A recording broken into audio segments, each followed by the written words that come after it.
Welcome everyone to the episode 2 of LCB podcast. हमारे साथ है फरहान काजी जी और हम इनसे पूछेंगे कि वो में क्या करते हैं। इन्होंने इनका इंस्टाग्राम पे एक पेज भी है, ग्रो द ग्रीन नाम से, और इन्होंने काफी सारे प्लांट्स, काफी सारे वेजिटेबल और टेरेस फार्मिंग भी कर रखी है। तो चलिए हम शुरू करते हैं। फरहान काजी जी, आप अपने बारे में थोड़ा इंट्रोडक्शन ऑडियंस को बताना चाहेंगे अपने बारे में? जी नमस्कार भाई। मैं भोपाल से हूँ बेसिकली, और अभी मैं थोड़ा-सा टेरेस गार्डनिंग करता हूँ, साथ-साथ जॉब भी करता हूँ। अभी ये जो शौक, अब मैं आपको बताऊँ, ये शौक जो मेरे को लगा है टेरेस गार्डनिंग का, ये क्या है कि बचपन से ही है।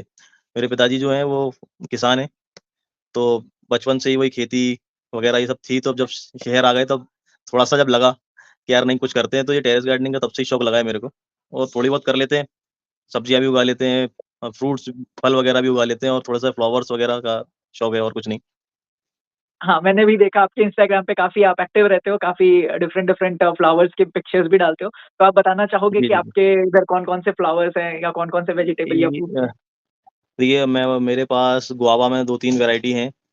एक पिंक कलर का गुआवा भी मैंने अभी बाहर से मँगाया है, और एप्पल बेर है, चीकू है, और अब कस्टर्ड एप्पल है, अनार है, नींबू है, और एक आध और वैरायटी है ऐसी फल की, जामुन लगी हुई है। मतलब ज़्यादातर जो फल हैं वो मैं सब घर से ही खाता हूँ। छत पे ही सारे उगा लेते हैं, तो हम थोड़ा बहुत यहीं से कर लेते हैं। क्योंकि ऑर्गेनिक की बात ही अलग है थोड़ी-सी। हाँ, जी, सही बोला आपने। और इसके अलावा जी। लेकिन जैसा आपने बताया कि आप काफ़ी सारे फ्रूट्स और ये सब वेजिटेबल्स एंड फ्लावर्स लगाते रहते हो, तो आपको मोटिवेट क्या करता है जिससे आप ये सारी चीज़ें लगाते हो, या फिर आप हर रोज़ कुछ नया ट्राई करने की कोशिश करते हो? भाई मैं आपको बताऊँ कि जब आप एक प्लांट लेके आते हो कोई-सा भी, और उसको जब आप लगाते हो, और लगाने के बाद उसपे थोड़ी-सी जब मेहनत करते हो, और जब जैसे कोई मान लो आप फ्रूट का प्लांट लगा रहे हो, और जब वो बड़ा होके जब आपको फल देता है कुछ टाइम बाद, और उसको खाने का जो मज़ा है, वो फिर अलग ही है। मतलब आप उसको बयाँ नहीं कर सकते, वो बहुत अलग ही एक्सपीरियंस होता है। तो ये सब चीज़ें मोटिवेट करती हैं। कोई फूल का पौधा लेके आता हूँ, और जब वो बड़ा हो गया, जब ग्रो करता है, उसमें बहुत सारे फूल आते हैं, तो सुकून मिलता है उन सब चीज़ों को देखकर। बस यही मेरा मोटिवेशन वो मोटिवेट है। इससे ही मोटिवेट होता हूँ।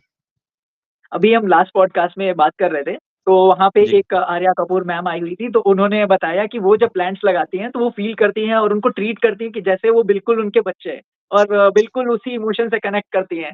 तो मैं भाई डेफ़िनेटली समझ सकता हूँ, आप भी इसमें अपना कुछ एक्सपीरियंस बताना चाहेंगे कि जब भी भाई आप नया प्लांट देखो, लेते हो तो आप क्या प्लांट्स को करते तो आपको ट्रीट ऐसे ही करना पड़ता है, अपने बच्चों की तरह, क्योंकि उनकी देखभाल करना बहुत अलग होता है। एक ज़मीन में प्लांट लगाना बहुत अलग चीज़ हो जाती है, और टेरेस पे गार्डनिंग करना या पॉट में प्लांट लगाना बहुत अलग हो। उनको ट्रीट ही ऐसा करना पड़ता है, उनको हर छोटी-छोटी चीज़ पे ध्यान देना पड़ता है आपको। तो मेरे हिसाब से तो बच्चों की तरह ही केयर करना पड़ती है उनकी।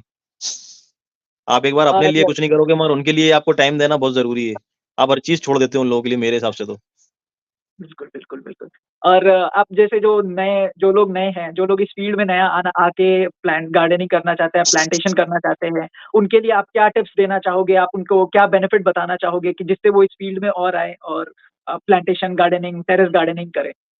यार भाई देखो, मेरे हिसाब से तो ज़्यादातर जिसके पास अपना खुद का छत है या खुद का घर है, उसको प्लांट टेरेस गार्डनिंग तो करनी ही चाहिए। मतलब पेड़-पौधे तो लगाने ही चाहिए, है ना? और ज़्यादा कुछ नहीं है, कुछ पौधे लेके आओ स्टार्टिंग में।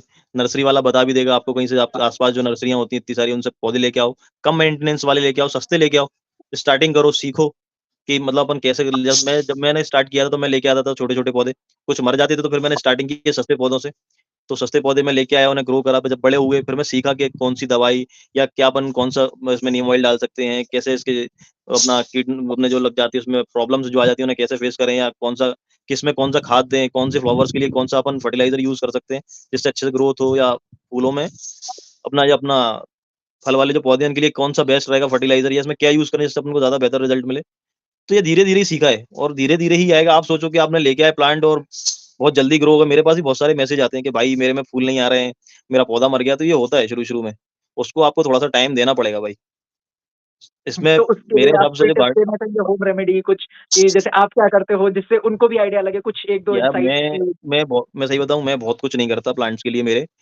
मैं सिर्फ़ कुछ चीज़ें ही करता हूँ, जैसे मैं हर महीने खाद देता हूँ, या तो काऊ डंग या तो गोबर का सड़ा हुआ खाद लेके आता हूँ आस-पास से कहीं से। आस-पास कोई भी नर्सरी वाला ₹100 में 1 बोरी दे देता है, और वो बहुत दिन तक चलती है, 1 महीना 2 महीना आपका चल जाएगा। तो मैं या तो वो देता हूँ, या वर्मी कंपोस्ट देता हूँ हर महीने। उसके अलावा अगर जैसे देते हैं, तो वही गोबर की खाद को आप पानी में सड़ा लो, गला के 2 महीने, 2 से 4 दिन तक, 5 दिन तक उसको पानी में गले रहने दो, और उसी का पानी को डबल करके आप अपने पौधों में दे दो।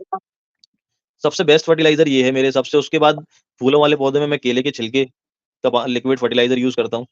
तो ज़्यादातर लोग जो टेरेस गार्डनिंग करते हैं उन्हें पता ही है कि उसको 2 से 3 दिन तक आप फैला लो पानी में और उसको पानी को डबल करके अपने पौधों में हर 15-20 दिन में देखना बहुत अच्छा रिज़ल्ट मिलता है इसका।